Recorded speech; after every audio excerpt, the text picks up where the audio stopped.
just after 1. I think like 105 thereabouts. And as I was getting ready to hit the go live button, it occurred to me that I didn't have a clue what I was going to talk about with you guys, which happens fairly often, but I don't think about it.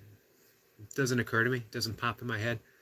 Um, Maybe generally I have a theme, like, I'm going to talk about this aspect of yoga or this aspect of meditation, breath work, and of course I always have the standby burpees to talk about.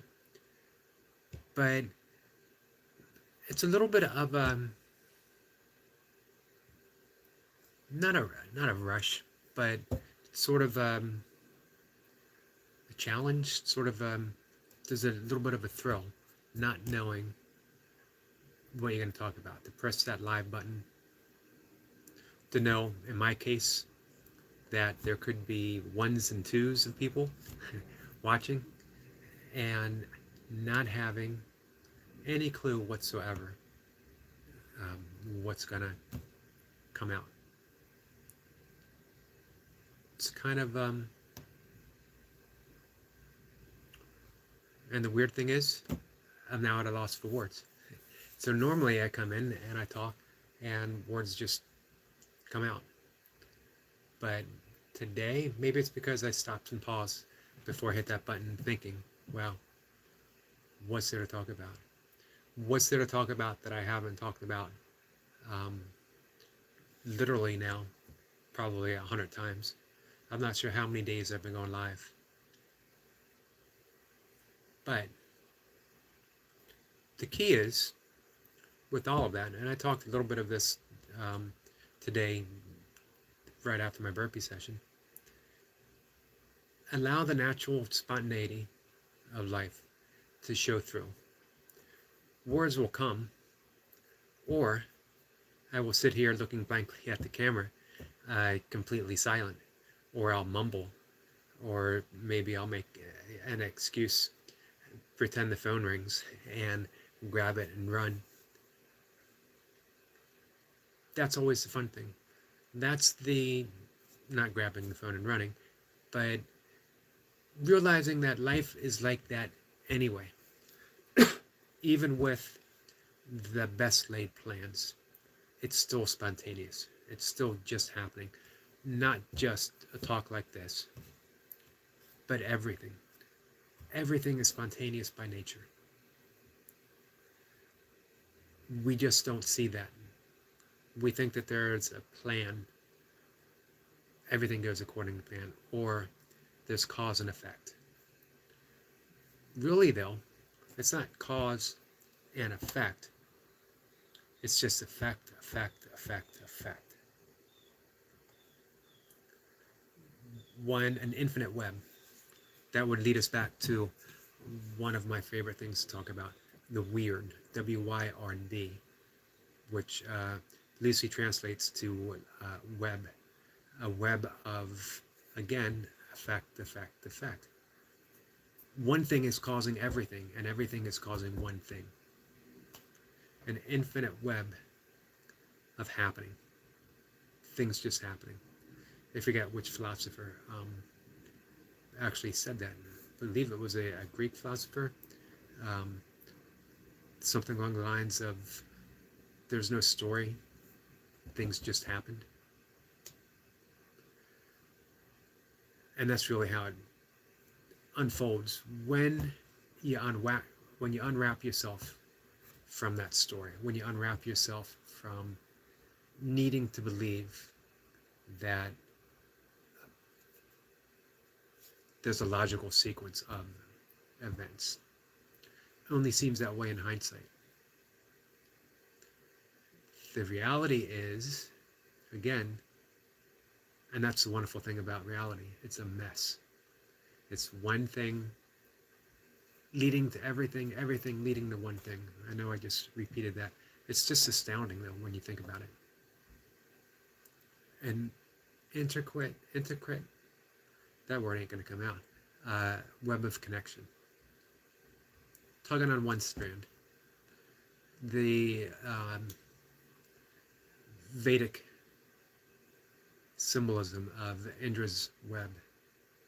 Indra being a deity that has a web with jewels, and one jewel reflects thousands, and that's how the universe. We can look that up. Indra's web. I would like a better description than what I just provided. So I'm actually having a hard time getting any words out of my mouth right now. Good thing I got Google. Indra's net. I think I said web.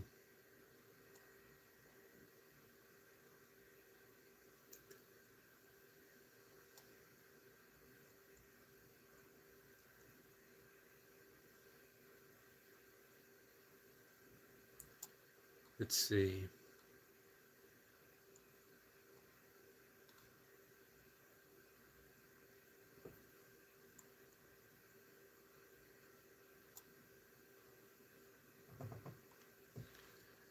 This is from the author Francis H. Cook, his description. Far away in the heavenly abode of the great god Indra, there's a wonderful net which has been hung by some cunning artificer in such a manner that it stretches out infinitely in all directions. In accordance with the extravagant taste of deities, the artificer, I hope I don't have to say that again, has hung a single glittering jewel in each eye of the net. And since the net itself is infinite in dimension, the jewels are infinite in number. There hangs the jewels, glittering like stars in the first magnitude.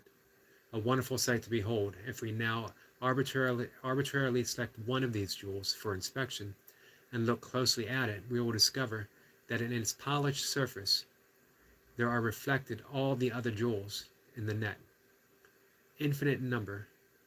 Not only that, but each one of the jewels reflected in this one jewel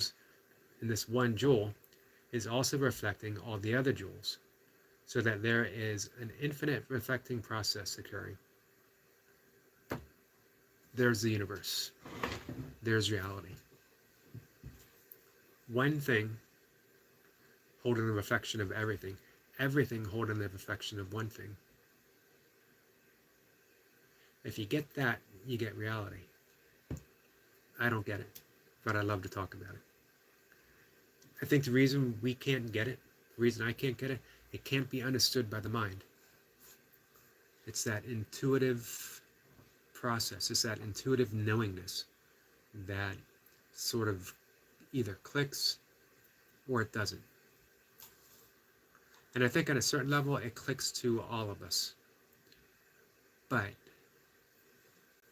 we automatically, by default, lean towards that logical mind. It just doesn't make sense. But you know what? Reality seldom does.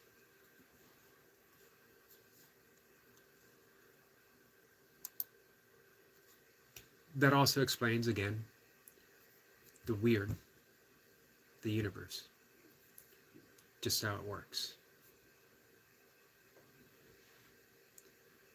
One thing in reflection. I feel like I'm definitely searching for things to say. But let's tie this back on to burpees if we can. 1 rep. No set is going to start.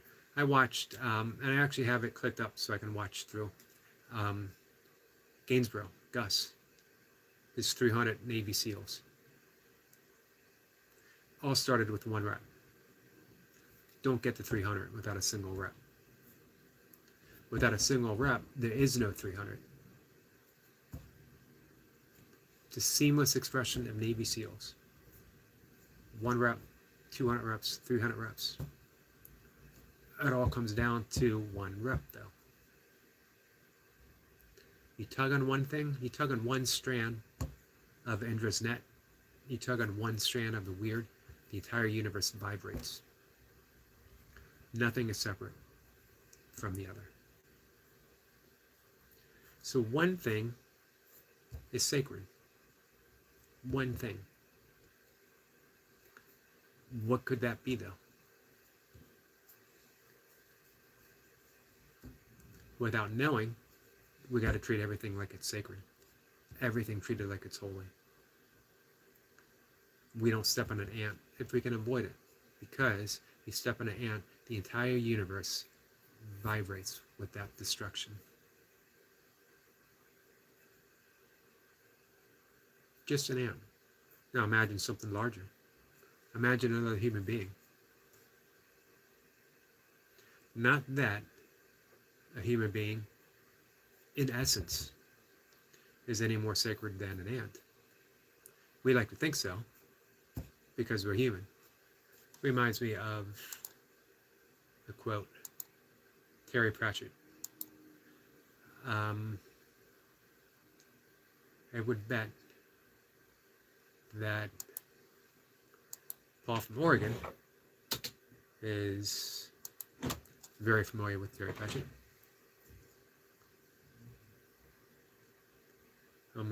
He did a quote. I'm not sure if it was in one of his books or if it was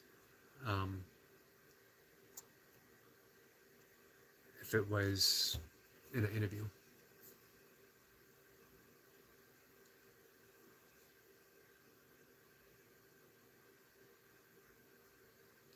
There it is. I think it was in Discworld, according to this. And this is a quote from Terry Pratchett.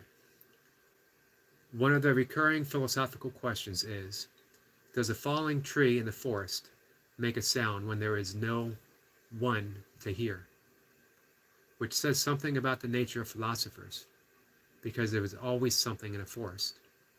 It may only be a badger wondering what that cracking noise was.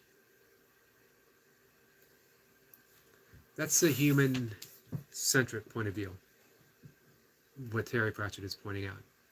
We ask that philosophical question: if a tree falls in a forest and there is no one there to hear it, naturally assuming that if there's no human in the forest, is there a sound? The thing with a tree falling is it creates a vibrational pattern, waves, vibrational wave, that when it is registered by an ear, by an observer, a sound is made. A sound is picked up. A sound occurs. It doesn't have to be human. It could be a badger. It could be a squirrel. It could be an ant. But we reflect that question as only a human. Doesn't mean that we de-emphasize the importance of being human, the gift that it is to be human. But what it does mean is we start to view all of life as sacred. All of life is sacred, which means we have to address how we eat, how we treat animals, how we treat fish, how we treat trees, the earth itself, everything. It's all readdressed in view of everything being connected. Thing is, you can do any type of self-inquiry and any time spent meditating, and you all arrive at that same position. You can practice yoga, you can practice Buddhism, you can practice Sufism. It all comes back to the more you study it, the deeper you go, the more you realize the unity of life. And if you truly realize the unity of life, everything about our lives has to change. We have to give up our point of view as being the only point of view.